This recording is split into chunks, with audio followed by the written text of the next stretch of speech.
You've heard the words since you were in Sunday school. You have heard these professors remind you of them both in words of warning as well as words of encouragement, and maybe even a few testimonies about how the words came to their rescue.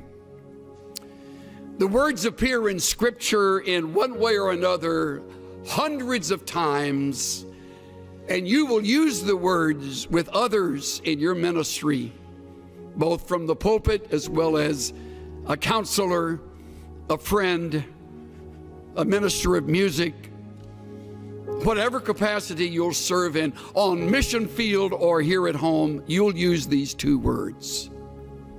And they are, trust God. Two single-syllable words that you have heard forever, but you will discover as time passes how difficult they are to obey. Trust God. Of course, I have no way of knowing what the future holds for you. You may lose your home and everything in a fire. You may lose your spouse to an early disease, detected but not cured. You may lose your dreams, your hopes. You may lose a relationship that you have cultivated over the years. All losses are painful. And you will be brought back over and over again to the words of Proverbs chapter 3, verses 5 and 6. I know.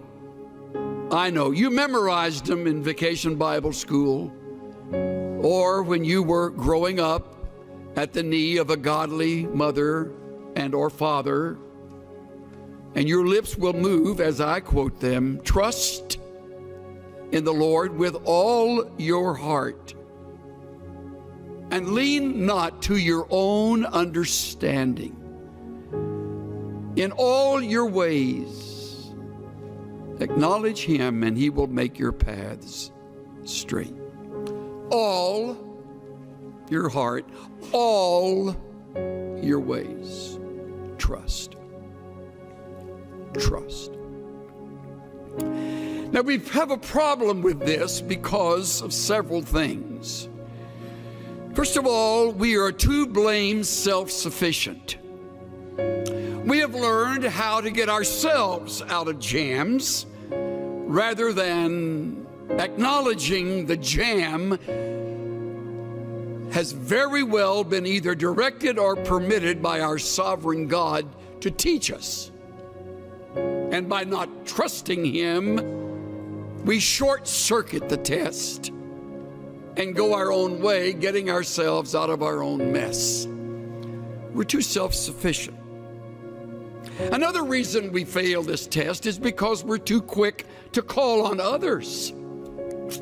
We have a lot of very capable friends.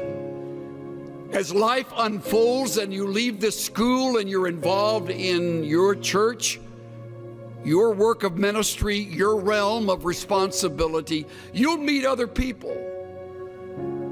Many of them much smarter than you are. Most of them richer than you are. Better connected than you are. And some of them will become good friends. And they will become your crutch. You'll trust them rather than the Lord your God, because they're right there and they have connections, and when you're up against it, they'll get you through it. Another reason we don't trust is because we feel distant from the God of heaven. Don't feel too guilty about that. So did Job, as godly as he was. And yet Job said, in the midst of all of the loss, though he slay me, I will trust in him. Though he take me off this earth. In the process, I leave trusting him. I will trust him. The fourth reason I would name is that we have cultivated the bad habit of worry. Many of you are much better at worrying than you are at trusting. If you were to put together a worry list, it would outrun your prayer list. And you're worried right now about something. Most likely, it's related to something about your schoolwork, some course, some class, some test, or maybe your finances. You don't have enough money. I'll give you a word of encouragement. You'll never have enough money. So you're worried now, you're getting good at it, so you can carry that with you when you graduate, because you won't have enough money then. So you're worried about that. And you do not trust God. See how practical it is? And if you think you're going to outgrow the problem, take it from this old guy today, you won't ever outgrow it. It's like lust. You never outgrow lust. You just learn to fake it. I remember attending a Navigator conference when Lawrence Sandy was president. We were at Glen Erie, and they had a returned missionary, I think an 87, 88-year-old gentleman who Lauren brought up to the platform, and he was a longtime navigator. And Lauren said, "Tell me, Dr. So-and-so, when did you conquer lust?" The old man said, "Well, Lauren, hasn't happened yet." You'll never conquer worry. It's part of the flesh. You want to, but the only way you will get through it so that you will learn from the test is to trust. To trust. To put the worry on hold, to set it aside, deliberately shoving it away and saying, "God, at this moment, I rest in you and you alone." If you're married, God, help my spouse and me to trust you, to lean on you, to wait on you, to listen to you, to endure the test with you. I put together a quick list of things that reveal how little we trust. When you choose to worry, you do not trust. When you try to fix what is impossible, you do not trust. When you hurry ahead and don't wait for the Lord to move and to change, you do not trust. When you lie awake twisting and turning at night, you do not trust. When you doubt biblical principles and promises that are right here in the book you love and study, you do not trust. When you turn to others first for help, you do not trust. When you listen to human counsel and give a higher priority to that than the principles you have just learned, you do not trust. When you manipulate and maneuver situations, you do not trust.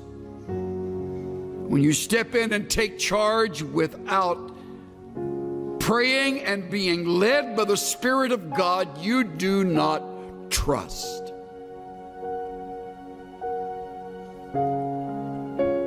When you cling to others in order to feel secure and needed and loved, you do not trust. The list goes on and on. See how easy it is to live in the flesh, how easy it is to disobey. Trust in the Lord with all your heart. Wouldn't it be a great project over the Christmas season this year to think through ways that you can begin to trust God regardless. Hopefully it'll be a project that you and a good friend or you and your mate can enter together. What is it we do that keep us from trusting God? And how can we break that habit and watch God break through in ways that we would never have expected? Cynthia and I have a longtime friend who was raised with 4 brothers in Southwest Texas. They were raised on a very poor ranch. They eked out a living. One of the brothers wound up getting into Baylor, going on to UCLA Law School, and earning his degree in law, and has since become a very fine attorney in the Southern California area. We've been friends since the mid-1970s. One of his 4 brothers stayed at the ranch and developed it, cultivated it. The other brothers moved away, as did our friend. And the one who stayed, along with his wife, really turned the ranch into something much more successful. Grew crops that worked, got cattle, bred them, sold them. Little by little, kind of got on their feet and finally became pretty much financially stable. Then the fires of 2011 across Texas swept through their area. And they came to that ranch. By now they knew they would lose all the cattle. They simply opened the gate, and amazingly, those animals know where to go, usually know where to go to find shelter and safety. And they fled, hundreds of them.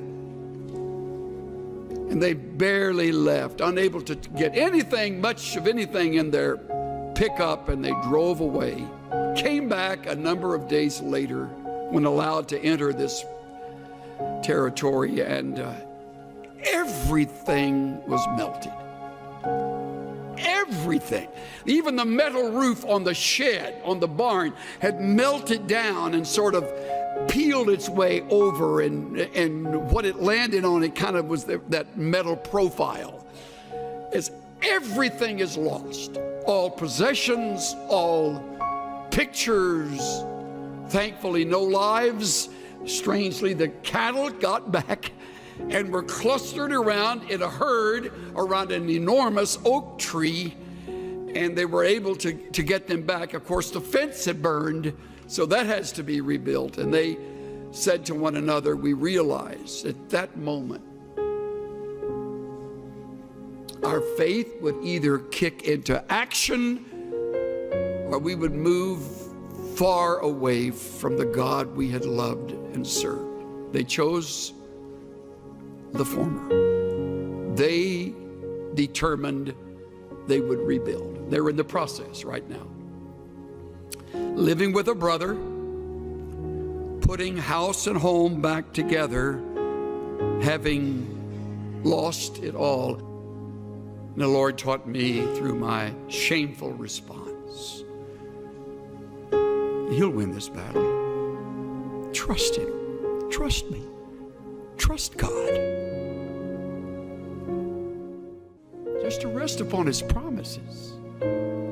Just to know, thus saith the Lord.